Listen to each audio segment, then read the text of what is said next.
What's the purpose behind the marketing plan? You excite, you educate, experience, and engage. Let's do this, right? Let's do this and let's have fun with it too.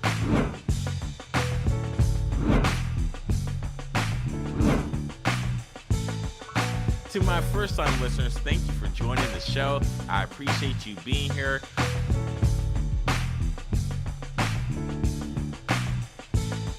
Hey, what's up, everyone? Welcome to another edition of Let's Talk Marketing with In-Depth Podcast, where I'm your host, Nathan Webster, and I'm excited to chop it up with you today. Today, for episode 249, we're talking about business, we talking about entrepreneurship, we talking about freelancing, we just talking about business. We talking about finances with Business Lending 101. And obviously, if you're watching this on YouTube, as you can tell, I am not by myself. I'm the marketing expert, not the financial expert. I got Crystal and Dina with me to drop these diamonds. Welcome to the show, ladies. Thanks for having us. Hi, yes, it's a pleasure to be here. Nathan, you're very enthusiastic for the morning time, and I just got to work on that. This is like my afternoon now, so I'm going to start fading out. So, yes, if this is morning time for you, then okay, we got to work on that. So before we get into it, because Crystal is a recurring guest to be. We're going to say that. We're going to reintroduce her. But before we get into it, for my housekeeping, for my first-time listeners, I want to say thank you for joining the show. I appreciate you for joining. If you like this, please subscribe. And if you could, leave a review, rate it the show. Hey, it's not very hard. You can do it on any of the platforms, but I prefer Apple if you got it. But for and this is, it's not a but, it's an and. Because for my returning listeners, my global listeners, thank you again for joining the show. Look, I wouldn't have done this for 9 years if you weren't supporting me, sharing, liking, reviewing, and also hitting me up. If you guys have ideas or any other topics or guests, feel free to email me at info@nwebsterllc.com. All right, let's get into the show because I have both Crystal and Dina with me today. And Crystal was someone that came onto the show a long, long time ago and discussed bookkeeping back when we were talking about social entrepreneurship. Crystal's back, and her name is Crystal Haight from Northwest Book Pros. I'm not great at introductions, but I don't want her to not give her intro. I know she's been working on it because there's some more stuff back there. But I'm going to stop talking and bring on Crystal. Crystal, please tell the people who you are and what you do. So I own an accounting firm, but what we really focus on is equipping business owners with financial knowledge. The hope is to make sure that they can make confident, smart decisions. We do that by providing CFO services, bookkeeping and accounting services, training, and we're now going to start offering quarterly workshops. That's just kind of mostly what we're doing. I love it. Nathan, one of these days I'll learn to be a bit more natural on your podcast. If you don't, nobody go back and listen to my original podcast. We talked about cash flow, and oh my gosh, it's one of these days I'll learn to be a good guest on your podcast. But you're gonna be great. We're working on that. Sure. We're working on that. And so, for those that don't know, Crystal was on the show. This is before she became a client. And Crystal, I found the proposal I submitted to you in 2019. So you were on the show before that. So, maybe for grins and giggles, we got to put it on the old podcast and have Dina listen to it. Oh, no. I'm not really sure I want that to happen. Crystal, if you could, can you please introduce your guest on the show? Yeah, so I've asked Dina Kroshkin to join me. Dina and I, we met in college. I'm not going to say how many years ago, but Uh, and it was great. When we first met, I had just broken my leg a week before I started at Clark College. And Mm. uh, I was pretty doped up in our night classes because I was on Yes, pain she meds. was. And mind you, Dina was, so her and I had a couple of business classes together. And I just remember her walking into the room. I always sat in the back of the class. And I remember her walking into the room, and she had a very stoic, like, don't mess with me Mm. uh, attitude about her. And I just thought, I probably shouldn't cross her. And so that's Ooh, kind of how it felt. Yeah. But I then like this it was, intro. yeah. So with that, fast forward like a week or two, because I had broke my leg, I was not driving. I had my family member who was taking me to and from the college, was sitting in the little area outside the classes studying before class. And believe it or not, we were taking an accounting class, and it was our first accounting class. I didn't know what I was doing. I just wasn't grasping it. And this is really scary to know. I own an accounting firm, and that first accounting class I struggled with. And Dina happened to be sitting Wow. in the, yeah, she happened to be sitting in the chair across from me. And I thought, I don't, I'm not sure I want to ask her, but I'm really stuck. And so I said, hey, uh, do you know what you're doing? I'm working on this accounting class, this accounting homework. Do you know what you're doing? And I think that was the start of our friendship. And she's really not a stoic, mean looking person, actually. She's very friendly, very outgoing. But that's just how she came across at that time. So, and that was the start of our relationship. And we always joke that she got me through that first accounting class, and I got her Mm. through the rest. Very true.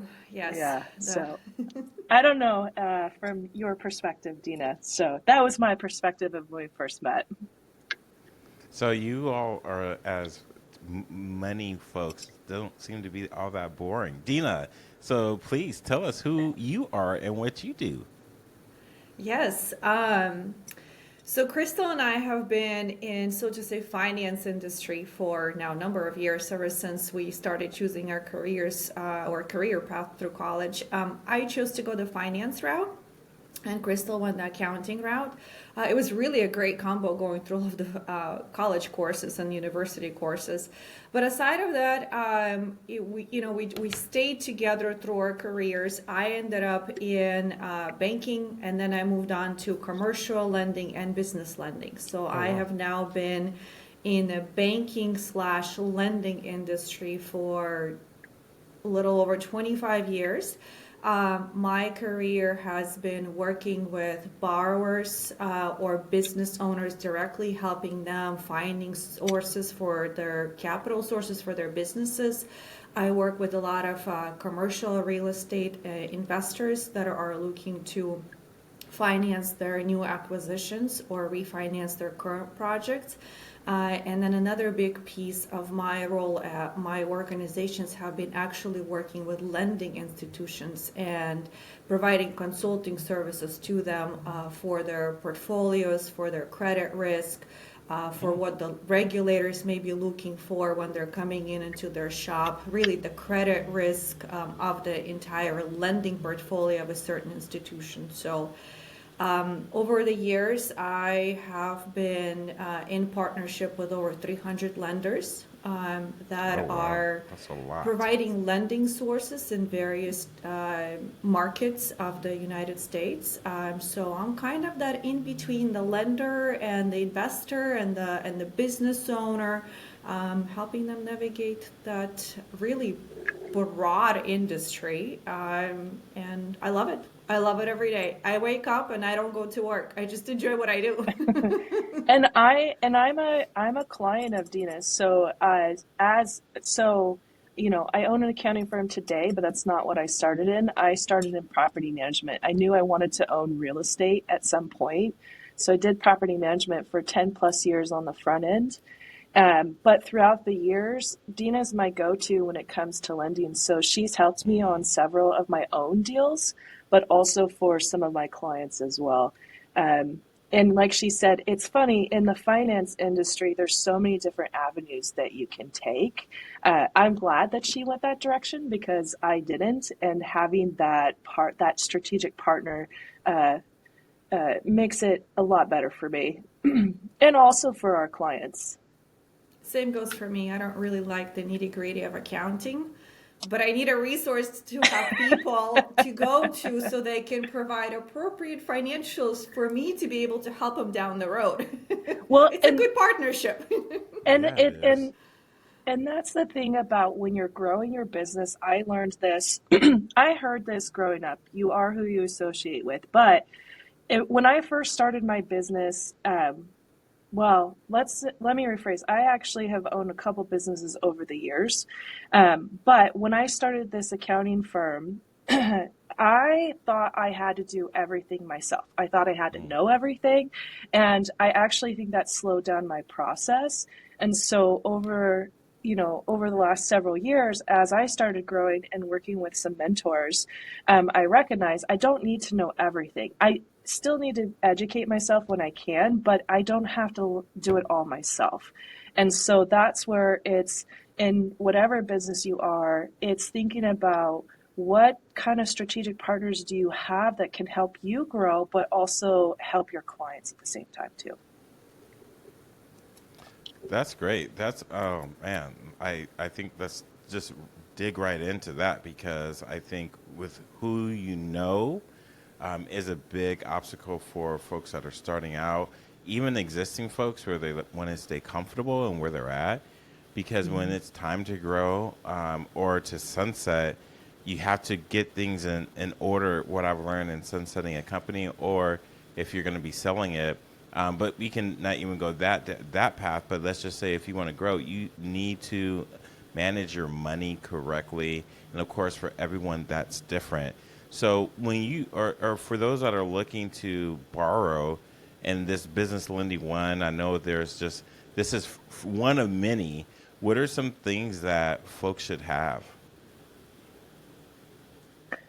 So when let me see if I understand your question right. You're saying when it comes to lending, what is it that need people? I think the key here when it comes to lending, again, going back to as you're growing your business, depending on your philosophy, a lot of us are taught, and I learned this when I was young, is um, debt is bad, right? So Yeah.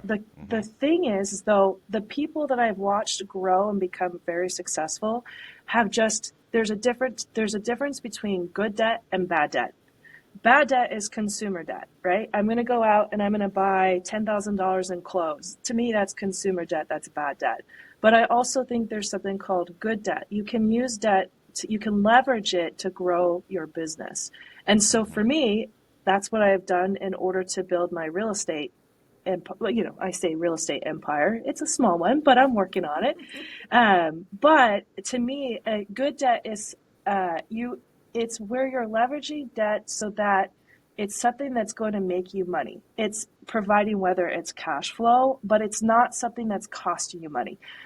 Uh, there's different philosophies around this. People saying their house is good debt.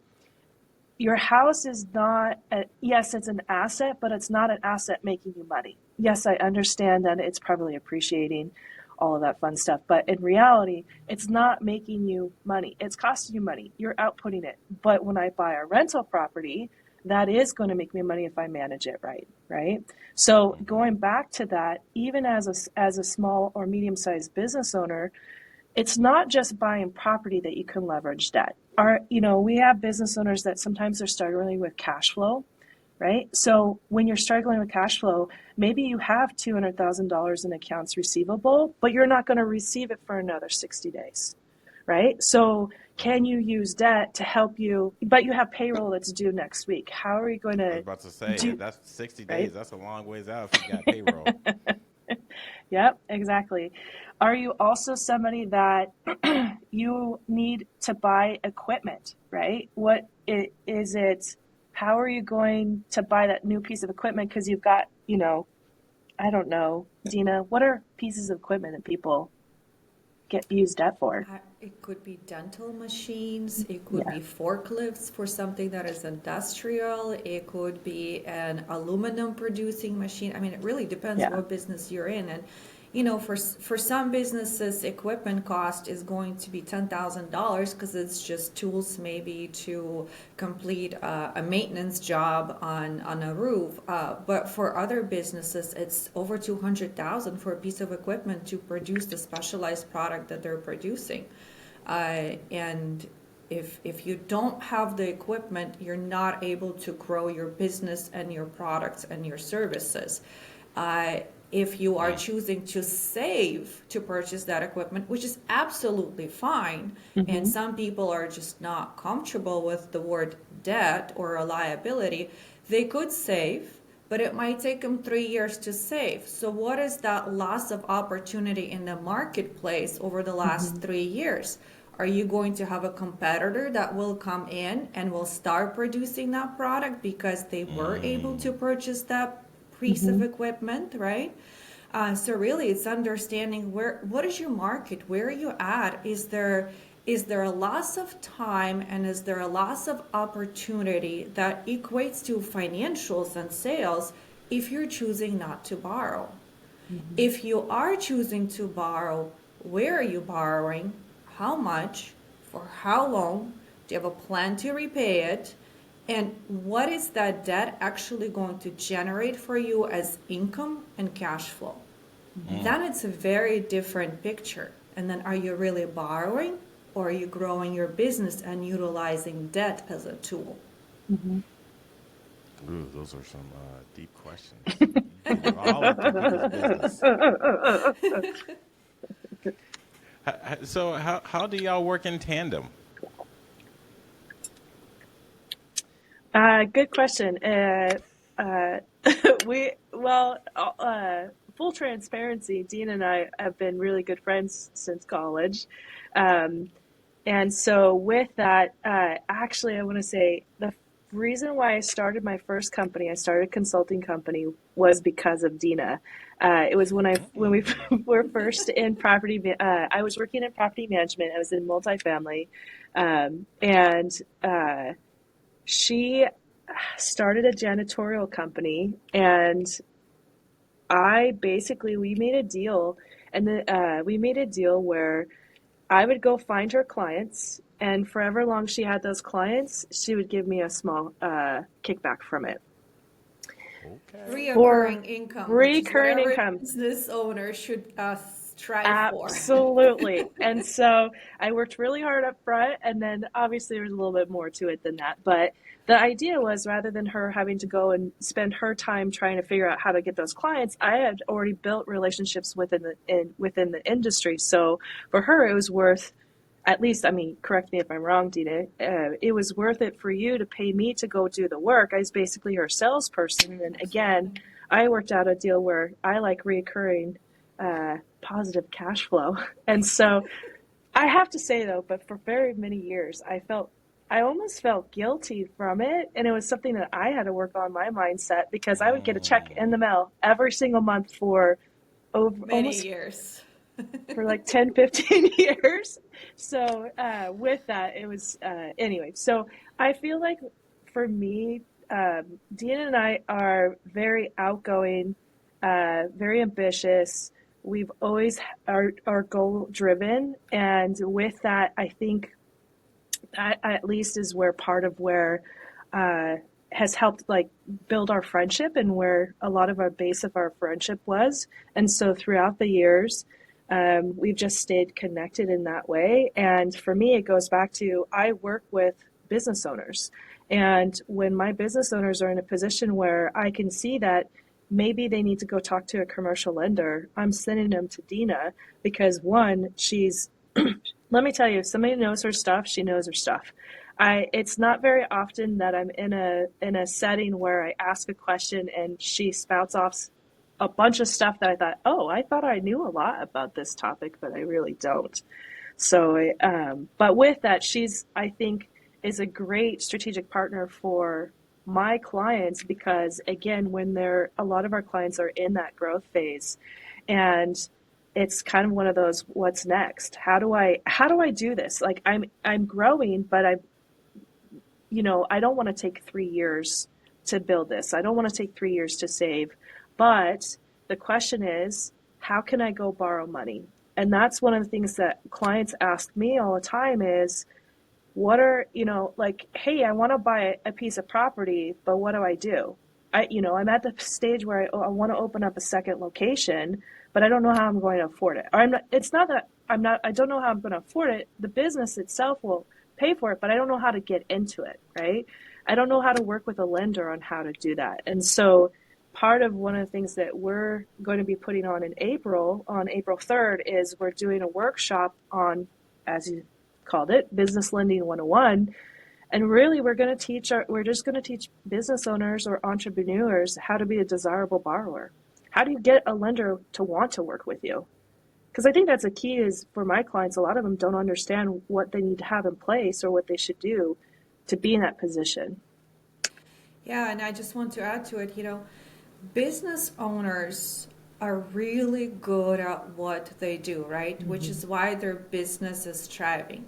But they're not in the business of lending and borrowing. So they don't know that side. And being able to get education, being able to get some contact, some guidance as to what do I now need to do from a business financial perspective and strategic perspective to work with a lender. Number one, for the lender to have interest in learning about my business, understanding my business, but then also, how do I position myself that when I come to this lender, they say, wow, this is a strong business. We will work really hard on getting them the best loan structure, the best loan pricing, and really something that fits the business and the business's need versus what's just a standard product set of a lender.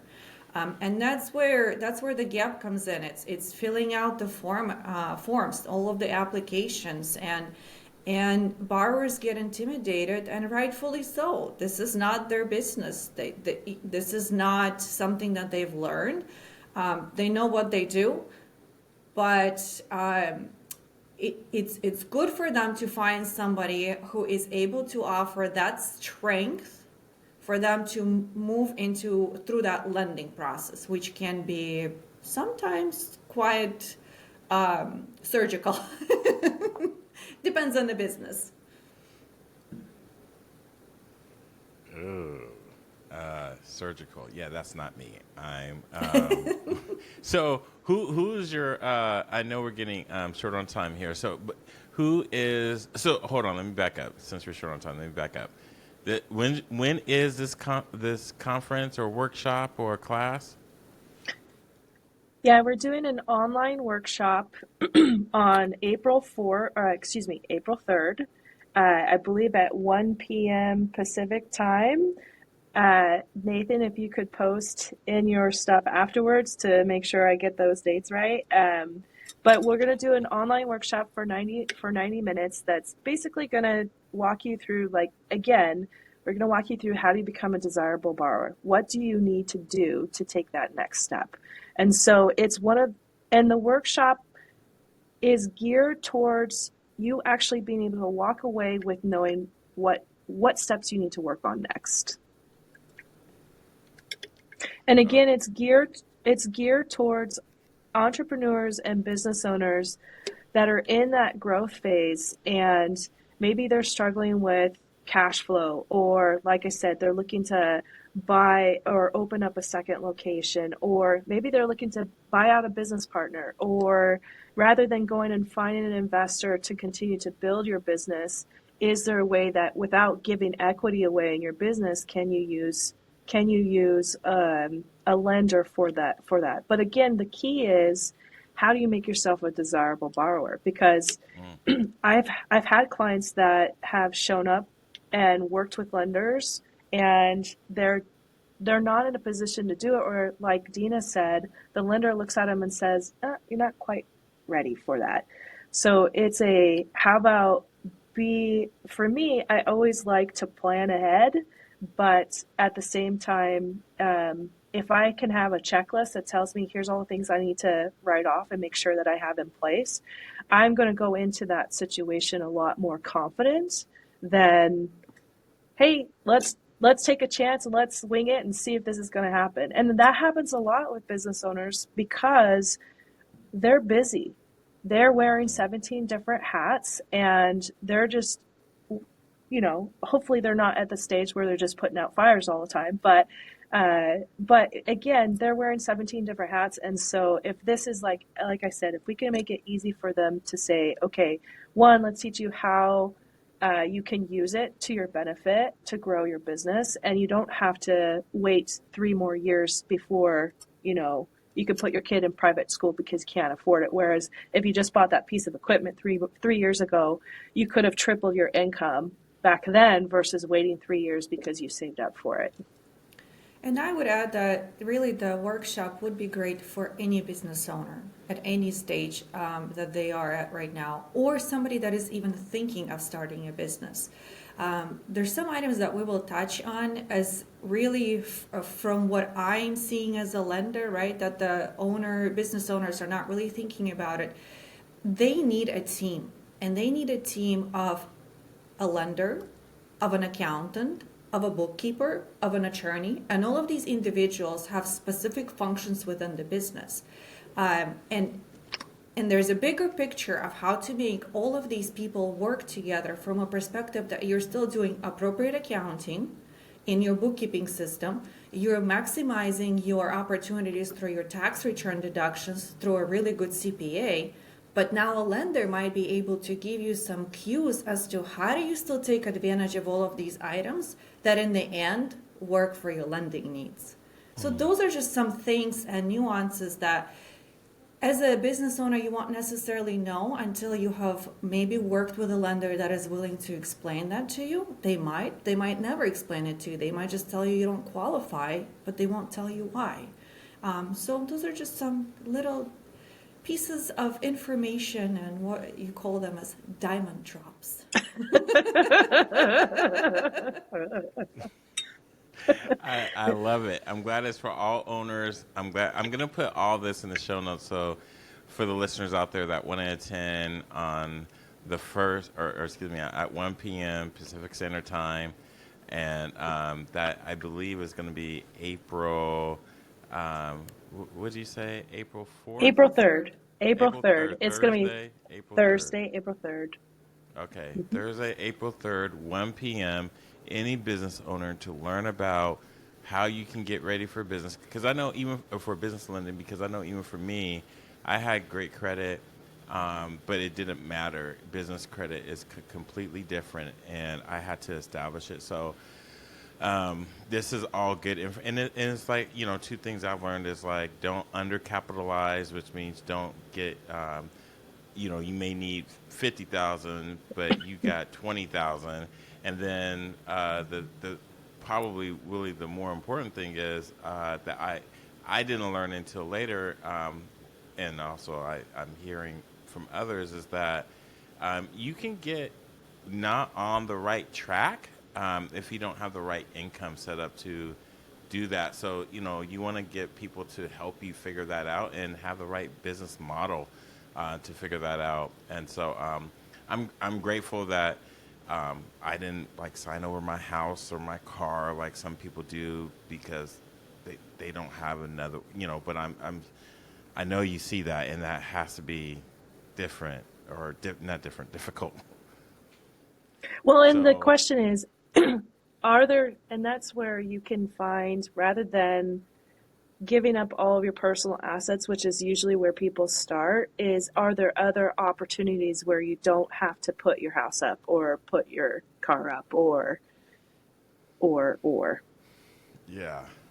Yeah. I started to hear stories like, oh, that's not good. But okay, so let's wrap this up. I know we're past time. So for those that want to get in contact with you, because maybe there's an opportunity for on Dina's side that there's someone that wants to get in commercial real estate, or maybe they say, hey, look, I need someone to help with my accounting. So, Crystal, how can I'll start with you, Dina. How can they reach you? What's your best handles? Yeah, I can share my email address. I can share my phone number. Either one of those works just fine. The name of the company that I work for is Total Loan Solutions. You're able to find me on LinkedIn. So really, any form of communication, I'm available. Yeah, what are they? Say what they are. So email address is dkroshkin@tlsnationwide.com. Phone number is 360-521-4792. And LinkedIn is Dina Kroshkin, and I'll probably be the only Dina Kroshkin that you'll find on LinkedIn. Awesome. Okay. So for those that are listening, they're like, okay, let me put this in now. They want to find you and lock you in. So, but also we'll put this on the show notes so we have it as well. All right. Thank you, Dina. Crystal, how about you? How do you want people to contact you? You can reach out to us if you're looking for CFO or accounting services right away. You can reach out to us to info@nwbookpros.com. You can also go to our website, again, nwbookpros.com. Connect through there. You can actually sign up if you're looking for CFO services, we do sign up for a right fit call.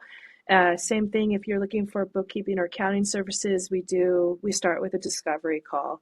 And so you, again, can find links for that from our website, but then also easy enough, just email us at info@nwbookpros.com. Awesome. Dina and Crystal, thank you so much for joining the show. It's been a pleasure. Thank you. Yeah. Thanks for having us. And yes, thanks for having us. This one I feel like is a little bit better than the last one. We just got to have you back for more. That's all that is.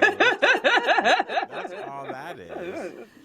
And so for those that are listening and had an issue or didn't get it down with their contact information, again, it would be in the show notes. So I'm excited to also attend their workshop on April 3rd, I should say Thursday, April 3rd at 1 p.m. Pacific Standard Time. And I think we're going to have our clock spring forward here soon. So I'm going to say savings time, whatever you want to call it. So with that, y'all heard it here at Let's Talk Marketing with Inda, Dina, Crystal. Thank you. Please come back to the show. Will do. That was like a big pause in podcast land, but I know y'all was like,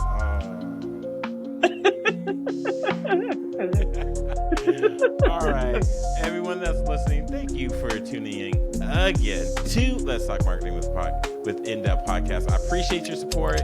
And until next time, I wish you nothing but the best. So dream big and Godspeed. I'm out.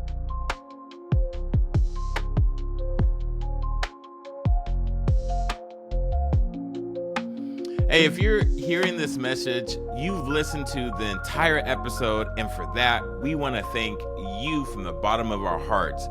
And we hope you enjoyed this new episode. And if you did, please leave us a review on Apple Podcasts and Spotify. Please share this episode with others that may be interested in this topic. And also, feel free to let us know what topics you'd like to see covered in future episodes. Get in touch in the comments or social media networks. See you next week for the next episode.